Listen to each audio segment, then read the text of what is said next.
Hi, this is Shannon Knapp, president of Invicta Fighting Championships, and you're listening to WMMA See Now. Why go anywhere else?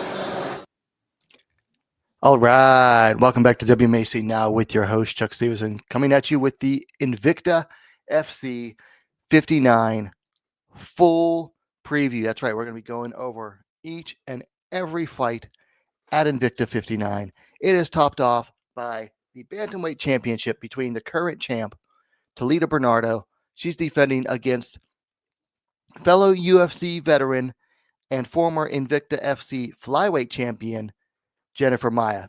This is going to be a good fight. It might have maybe like a couple boring spots here and there.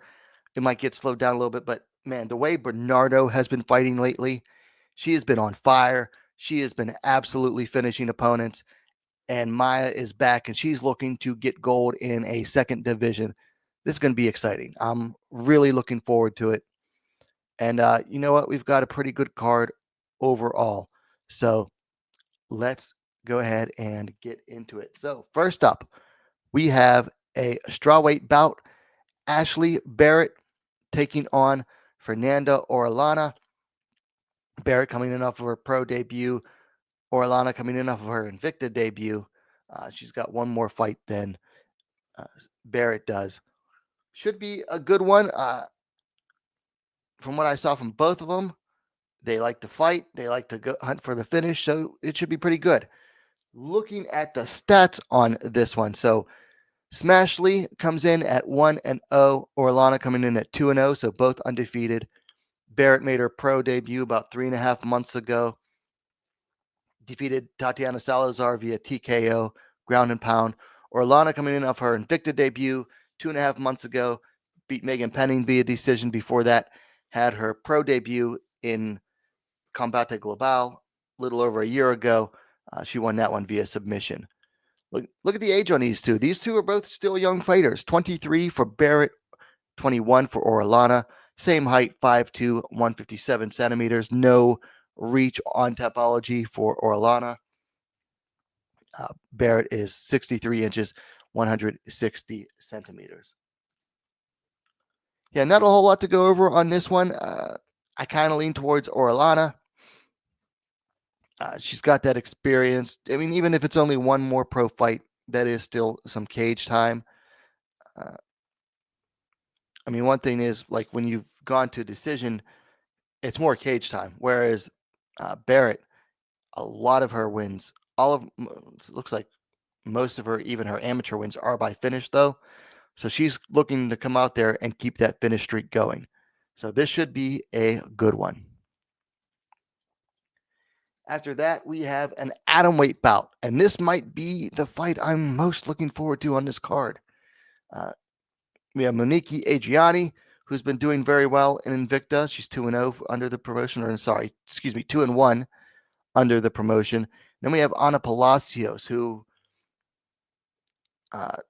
suffered a couple of losses within the last year and a half, but then has come back and had some good wins since then as well.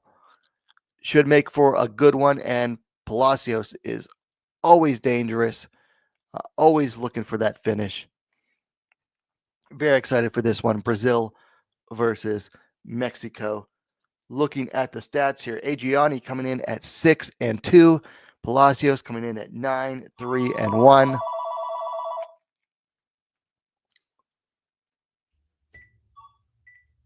Excuse me. Adriane has won her last two bouts. Defeated Paulina Granados via decision. That was a good while ago. And then hasn't fought in a year and a half, though. She last fought and defeated Nico Giraldo. That was a year and a half ago. Palacios is coming in off of 2 straight wins. Defeated Melissa Gomez via submission about 5.5 months ago, and then made her Invicta debut 3.5 months ago, defeating Flor Hernandez via decision. Very rare decision win for Palacios. Palacios is the younger fighter, 26-28. The height listed on Topology for Palacios is wrong. She's closer to like 5'1", 5'2", whereas Adriane is listed at 5 feet 3 inches, 160 centimeters. Giulliany is going to have the reach advantage, 65 inches, 165 centimeters to 61 inches, 155 centimeters for Palacios. I have no idea where that listed height for Palacios comes from. Having seen her face off against other fighters, she's much taller than 4'8". Okay, so if this fight ends in a finish, my bet is on Palacios via submission. If it goes to decision, probably favors Adriane. She's more well-rounded than Palacios. Now, Palacios has really worked on her striking, as we saw in her last bout against Flor Hernandez. However, she's still primarily a submission fighter. So if it ends in a finish, probably Palacios via decision. But if it goes to decision, my bet is going to be more on Adriane. She just has more wins by decision. I mean, out of her 6 wins, 5 are by decision.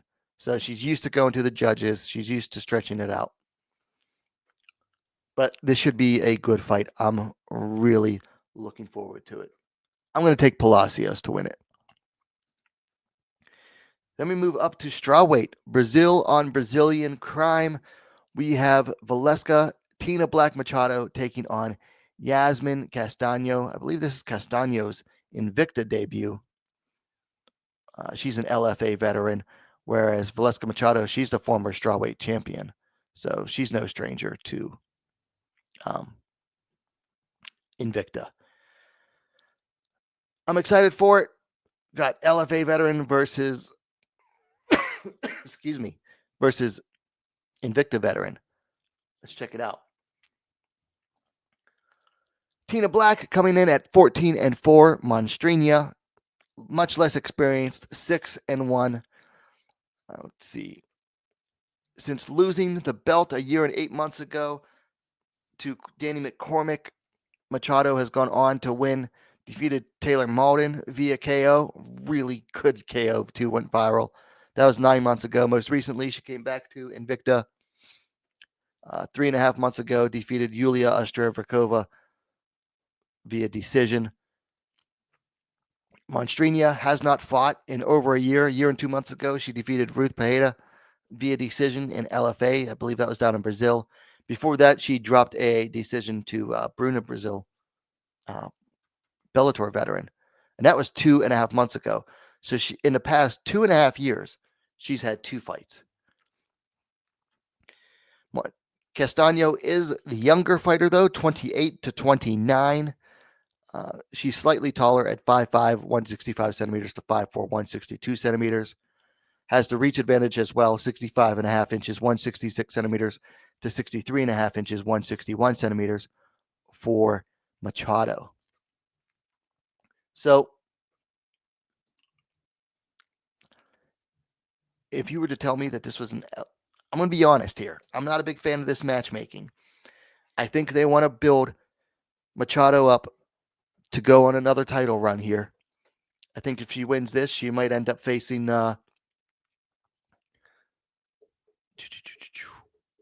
what's her name? Ducote.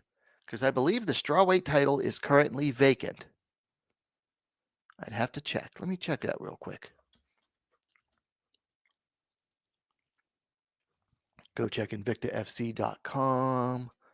Go to athletes.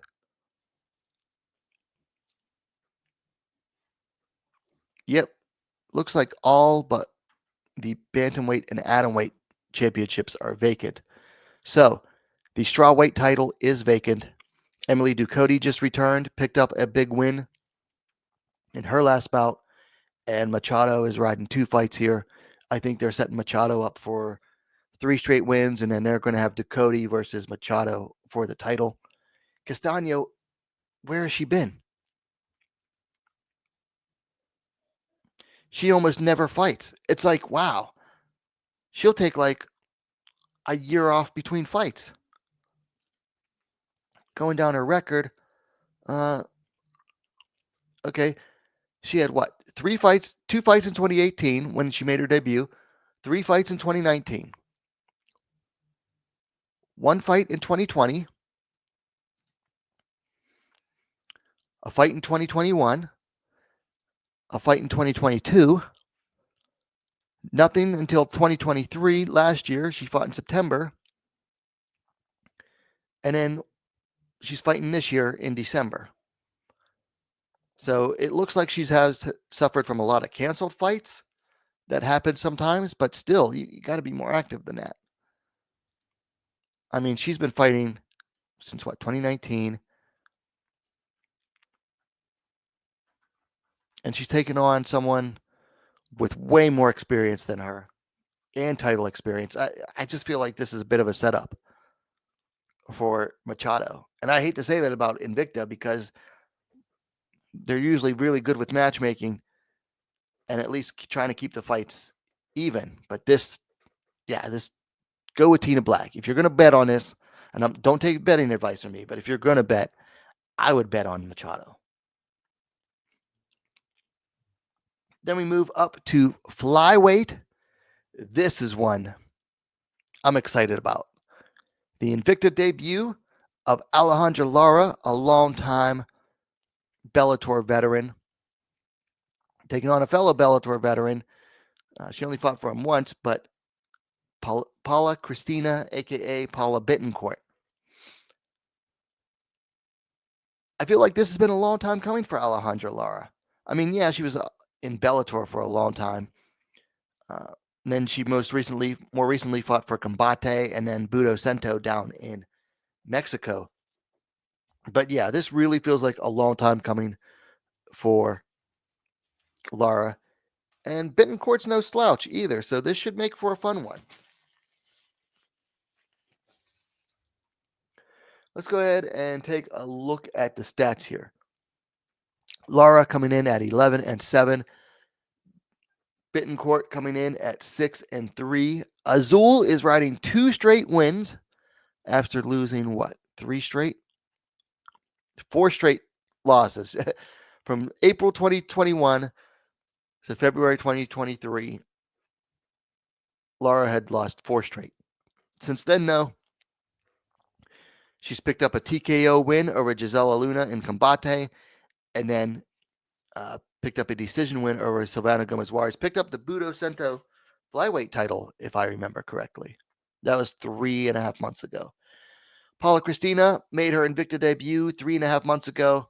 Dropped a split decision to Kate Bosick in what was a really good fight at the time.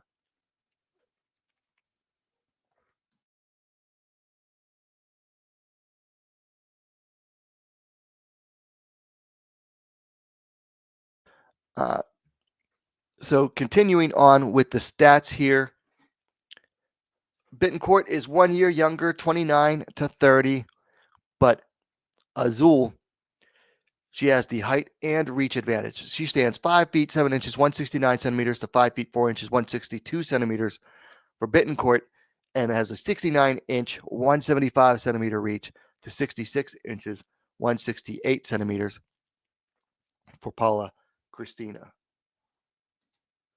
I think this is going to be a close one. Lara definitely has the experience advantage working for her. I mean, 18 fights to 9? Yeah, literally double the fights. And but Bittencourt is tough. I mean, you look at who her losses are to. Dakota Ditcheva at UAE Warriors, Denise Kielholtz in Bellator, and then most recently to Kate Bosick, who's a very promising prospect as well. So she's not losing to slouches. So this should be a very close fight. I'm picking Alejandra Lara to edge it based on the experience factor. And, she's riding 2 straight wins, so she has the momentum coming in. But I think I can speak for just about everybody when I say looking forward to Alejandra Lara's walkout this Friday. Then we move all the way up to featherweight for the co-main event. Riley Martinez, undefeated fighter, taking on Jackie Cataline. This fight is certainly promising a finish. Martinez, all 4 of her pro wins have come via finish. 3 of 5 of Cataline's wins have come by finish. This is the co-main event for a reason, and it is because Invicta is setting it up. Somebody's probably getting knocked out or submitted in this fight. Rad Riley coming in at 4-0. The hybrid Cataline coming in at 5-3. Now, Jackie's suffered some recent losses at PFL and Tough Enough, but she has rebounded since then with a decision win, her lone decision, or one of her only 2 decision wins over Lorraine Santos in Bellator, and then most recently made her Invicta debut, picked up a ground and pound win over Kelly Otoni. Otoni was undefeated at the time. That was about 3.5 months ago. Martinez, 4 straight wins, 4 straight finishes, 2 by submission, 2 by TKO. Made her Invicta debut a year and a month ago via submission, and then most recently fought 8 months ago, picked up a TKO win over UFC veteran Ramona Pascual. That was the fight that sent Ramona into retirement as well. So both ladies coming in with momentum on their side. No age listed on Tapology for Martinez. Cataline is 36 years old. Look at the height advantage here. 5'9", 175 centimeters for Martinez to 5'6", 168 centimeters for Cataline. However, it's reversed in the reach. 65.5 inches, 166 centimeters for Cataline to 64 inches, 163 centimeters for Martinez. I'll be honest, I don't know which way this fight goes, but expect some fireworks, expect some excitement. That's what Invicta's hoping for. Certainly what I'm hoping for as well. I don't have a pick for this one. I mean, Cataline has more pro experience, but some of it's in the losses. But Martinez undefeated at 4-0 with 4 finishes. It's hard to pick her against her as well. So either way it goes, I think we're all going to walk away the winner with having watched an exciting finish.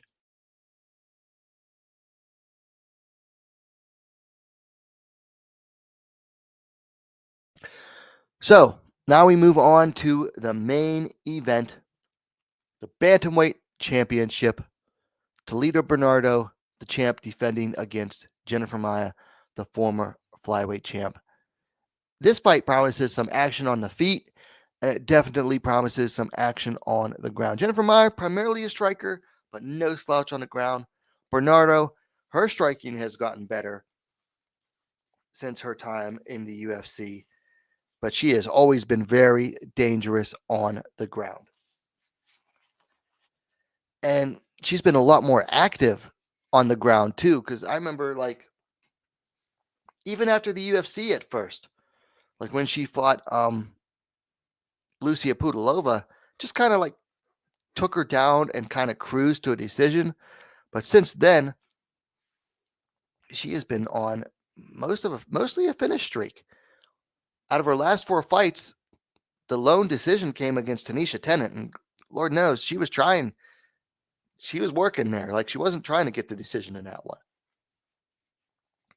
So this should be a good one, and I just feel like this is like a perfect fight in that both of these ladies have gone full circle in their careers, and it fought through the regionals, fought through in Maya's case, she fought through Invicta, was the defending Invicta Flyweight champ for a while when she went to the UFC. No, neither of their UFC runs worked out for them, but now here they are back work their way back in. So I'm really excited about this. Let's look at the stats here. So Bernardo coming in at 11-4, Maia coming in at 22-10-1. Since leaving the UFC, Bernardo has won 5 straight. Picked up a decision win over Lucia Pudilova in July of 2021. Went to Invicta. Then she started her Invicta run. Defeated Yana Gadelha via submission. Picked up a Kimura over Katarina Lenner.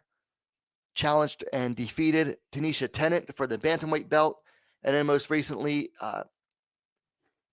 in June, defended against Olga Rubin. That was an exciting fight, too. So, really good run for her. For Jennifer Maia,